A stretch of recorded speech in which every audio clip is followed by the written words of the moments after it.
Nu, kas to zina? Tagad uzvarēs? Jaunieši vai Jaunība vai pieredze? jaunība? Vēl mazliet. Satraukums ir liels.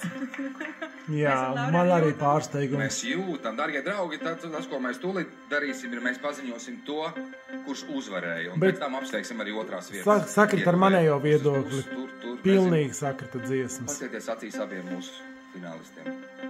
Viens no viņiem būs Zviedrijā, to es jums saku. Maijā. Malmē. Kāps uz lielas, spožas skatuves un pārstāvēs Latvijas vārdu pavisam noteikti. Tik liels, ka vislielākās. Nu ko? Lauri?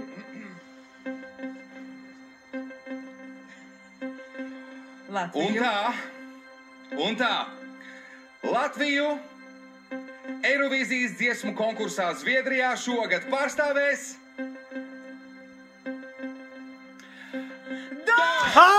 Super! Tieši tā! Malacis, bravo! Jau izdomāta parūka, kā tev jāvalkā un kā jāiesmēja galviņu. Malacis, Dons, super!